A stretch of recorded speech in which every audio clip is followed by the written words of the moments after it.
हरे कृष्णा। श्री राधा वल्लभ श्री हरिवंश गुरुदेव भगवान के चरणों में प्रणाम करते हुए आइए अध्ययन करते हैं आज के श्रीमद् भागवत गीता जी के द्वितीय अध्याय में भगवान श्री कृष्ण तथा श्री अर्जुन के बीच क्या क्या संवाद हुआ है और भगवान श्री कृष्ण ने अर्जुन को क्या क्या उपदेशित किया है। उससे पहले भगवान श्री गुरुदेव के चरण बिंदु की वंदना करते हैं, जो कि श्रीमद् भागवत गीता में प्रथम पृष्ठ पर अंकित की है श्रील प्रभुपाद महाराज जी ने।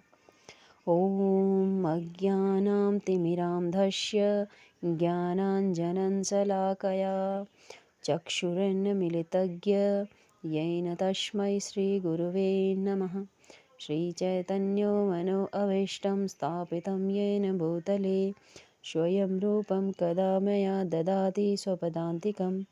वन्दे अहं श्रीगुरु श्रीयुतपदकमलं श्रीगुरुन् वैष्णवांशं श्रीरूपं साग्रजातं सहगणरघुनाथान्वितं तं सञ्जीवनं साद्वैतसावधूतं परिजनसहितं कृष्णचैतन्यदेवं श्रीराधाकृष्णपादान् सहगणललिता श्रीविशाखाविन्ताक्ष।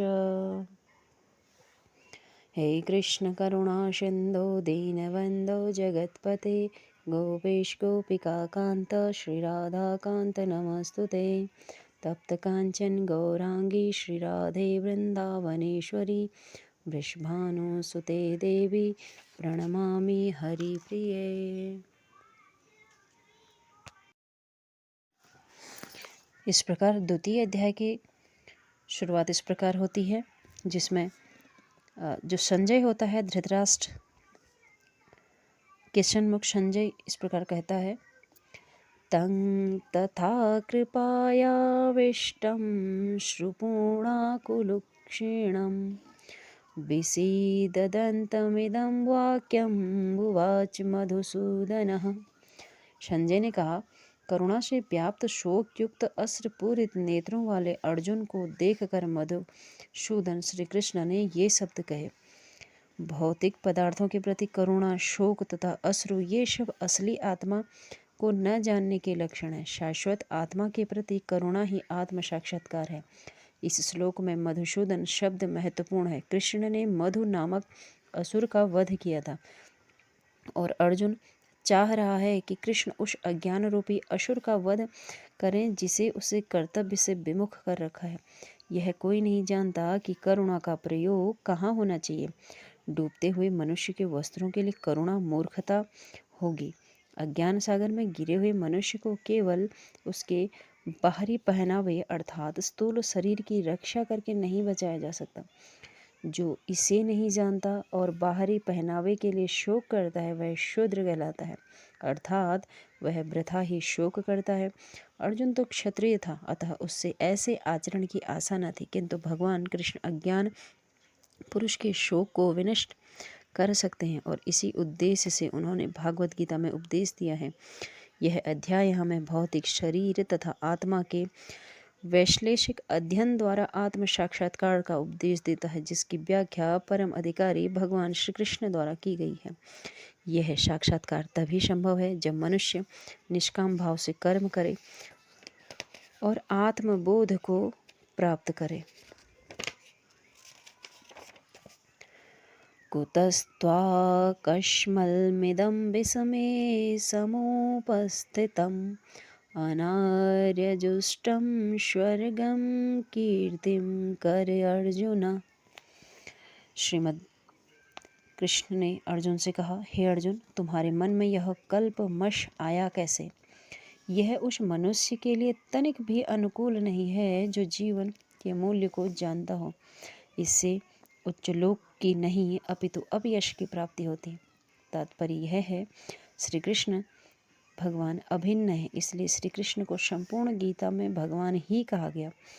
भगवान परम सत्य पराकाष्ठ है। परम सत्य का बोध ज्ञान की 3 अवस्थाओं में होता है। ब्रह्म, निर्विशेष सर्वव्यापी चेतना, परमात्मा या भगवान का अंतर्यामी रूप तो समस्त जीवों के हृदय में है, तथा भगवान या श्री कृष्ण परम सत्य की धारणा इस प्रकार बताई गई है। श्रीमद् भागवत के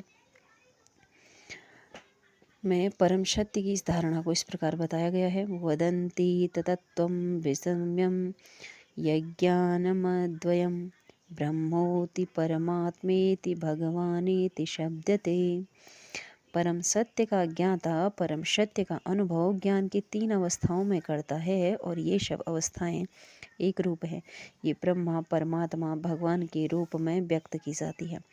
इन 3 दिव्य पक्षों को सूर्य के दृष्टांत द्वारा समझा जा सकता है, क्योंकि उसके भी 3 भिन्न भिन्न पक्ष हैं, यथा धूप प्रकाश, सूर्य की सतह तथा सूर्यलोक स्वयं। जो सूर्य के प्रकाश का अध्ययन करता है वह नौसिखिया है। जो सूर्य की सतह को समझता है वह कुछ आगे बढ़ा हुआ होता है, और जो सूर्य लोक में प्रवेश कर सकता है वह उच्चतम ज्ञानी है। जो नौसिखिया सूर्य के प्रकाश, उसकी विश्वव्यापी और उसकी निर्विशेष प्रकृति के अखंड तेज के ज्ञान से ही तुष्ट हो जाता है, वह उस व्यक्ति के समान है जो परम सत्य के ब्रह्म रूप को ही समझ सकता है। जो व्यक्ति कुछ अधिक जानकर सूर्य के गोले के विषय में जान सकता है, जिसकी तुलना परम सत्य परमात्मा स्वरूप से की जाती है, जो सूर्य लोक में प्रवेश के अंदर प्रवेश कर सकता है, उसकी तुलना उससे की जाती है जो परम सत्य के साक्षात रूप की अनुभूति प्राप्त करता है। अतः जिन भक्तों ने परम सत्य भगवान स्वरूप का साक्षात्कार किया है वे सर्वोच्च आध्यात्मवादी हैं। यद्यपि परम सत्य के अध्ययन के रथ सारे विद्यार्थी एक ही विषय के अध्ययन में लगे हुए हैं, सूर्य का प्रकाश, सूर्य का गोला तथा सूर्य लोक की भीतरी बातें, इन तीनों को एक दूसरे से विलग नहीं किया जा सकता। फिर भी तीनों अवस्थाओं में अध्ययनेता एक ही श्रेणी में नहीं होते। ईश्वरः परं कृष्णः सच्चिदानंद विग्रह अनादिरादिर्गोविंदः सर्वकारणं कारणम्। ऐसे अनेक पुरुष हैं जो भगवान के गुणों से युक्त हैं, किंतु कृष्ण परम हैं, क्योंकि उनसे बढ़कर कोई नहीं है। वे परम पुरुष हैं और उनका शरीर सच्चिदानंदमय है। वे आदि भगवान गोविंद हैं और समस्त कारणों के कारण हैं। भगवान भागवत में भी भगवान के नाना अवतारों की सूची है, किंतु कृष्ण को आदि भगवान बताया गया है, जिससे अनेक अवतार ईश्वर विस्तृत करते हैं। आगे बढ़ते हैं। क्लैब्यमाश्मगमः पार्थ नैतत्त्वपयुपद्यते शूद्रं हृदय दौर्बल्यं त्यक्तोत्तिष्ठ परन्तपः। हे प्रथापुत्र, इस हीन नपुंसकता को प्राप्त मत हो, यह तुम्हें शोभा नहीं देता। हे शत्रुओं के दमन करता, हृदय को क्षुद्र दुर्बलता को त्याग कर युद्ध के लिए खड़े हो जाओ। अर्जुन को प्रथापुत्र के रूप में संबोधित किया गया है। प्रथा कृष्ण के पिता वासुदेव की बहन थी, अतः कृष्ण के साथ अर्जुन का रक्त संबंध था। यदि क्षत्रिय पुत्र लड़ने से माना जाता तो वह नाम का क्षत्रिय है। यदि ब्राह्मण पुत्र अपवित्र कार्य करता है तो वह ब्राह्मण नाम का ब्राह्मण। ऐसे क्षत्रिय ब्राह्मण पिता के अयोग्य पुत्र होते हैं। अतः कृष्ण यह नहीं चाहते कि अर्जुन अयोग्य क्षत्रिय पुत्र कहलाए। अर्जुन कृष्ण की घनिष्ठतम मित्र हैं और कृष्ण प्रत्यक्ष रूप से उसके रथ का संचालन कर रहे थे, किंतु इन सब गुणों के होते हुए भी अर्जुन युद्ध भूमि को छोड़ता है तो वह अत्यंत निंदनीय कार्य करेगा। अतः यह कृष्ण ने कहा कि ऐसी प्रवृत्ति अर्जुन के व्यक्तित्व को शोभा नहीं देती। अर्जुन यह तर्क कर सकता है कि वह परम पूज्य भीष्म तथा स्वजनों के प्रति उदार दृष्टिकोण के कारण युद्ध भूमि छोड़ रहा है, किंतु कृष्ण ऐसी उदारता को केवल हृदय दौर्बल्य मानते हैं। ऐसी झूठी उदारता का अनुमोदन एक भी शास्त्र नहीं करता। अतः अर्जुन जैसे व्यक्ति कृष्ण के प्रत्यक्ष निर्देशन में ऐसी उदारता तथा कथित अहिंसा का परित्याग कर देना चाहिए। अर्थात हमें हमारा कर्म किसी भी हालत में जो हमारा धर्म का है उसे नहीं त्यागना चाहिए, क्योंकि अर्जुन क्षत्रिय कुल में जन्मे थे, उनका कार्य था युद्ध करना, तो वह युद्ध भूमि छोड़कर नहीं जा सकते। अर्जुन की तुलना यहाँ पर आम व्यक्ति से की गई है, यानी हम और आप जैसे। अर्थात कैसी भी परिस्थिति हो, हमें कभी कभी अपनों के साथ भी कुछ कठोर व्यवहार करना पड़ता है या हमें उनके विपरीत व्यवहार करना पड़ता है। धर्म या जो सही बात है उसके लिए कभी कभी हमें अपनों के विपरीत व्यवहार करना पड़ता है। ऐसा यहाँ पर श्री कृष्ण भगवान ने बताया है कि हमें धर्म के लिए धर्म की राह पर चलना चाहिए, चाहे उसके लिए हमें अपनों के ही विपरीत क्यों ना खड़ा होना पड़े। कथं भीष्म अहं शङ्खे द्रोणं च मधुसूदन इषुभिः प्रतियोत्स्यामि पूजाहार्वरिषूदनः।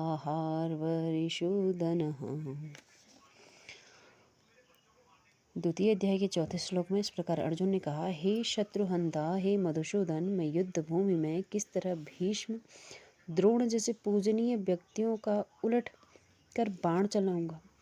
भीष्म पितामह तथा द्रोणाचार्य जैसे सम्मानीय व्यक्ति सदैव पूजनीय हैं। यदि वे आक्रमण भी करें तो उन पर उलट कर आक्रमण नहीं करना चाहिए। यदि सामान्य शिष्टाचार है कि गुरुजनों से वाग युद्ध भी न किया जाए, यहाँ तक कि यदि कभी वे रुक्ष व्यवहार करें तो उनके साथ रुक्ष व्यवहार न किया जाए, तो फिर भला अर्जुन उन पर बाण कैसे छोड़ सकता है? क्या कृष्ण कभी अपने पितामह नाना उग्रसेन आचार्य संदीपनी मुनि पर हाथ चला सकते हैं? अर्जुन ने कृष्ण के समक्ष ये कुछ तर्क किए हैं कि वे अपने गुरु, अपने पितृजनों पर बाण किस प्रकार छोड़ सकते हैं।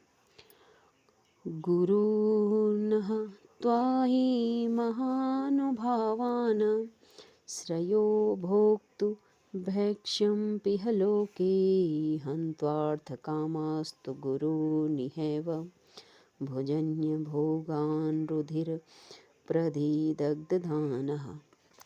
अच्छा, एक बात श्रीमद् भागवत गीता या हम महाभारत का जो भी अध्ययन करते हैं उसमें एक बात स्पष्ट है कि यदि व्यक्ति अपना कर्म पथ ना छोड़े, धर्म पथ और अपना कर्म पथ ना छोड़े, तो ऐसी महाभारत जैसी कभी स्थितियां ही पैदा ना हो।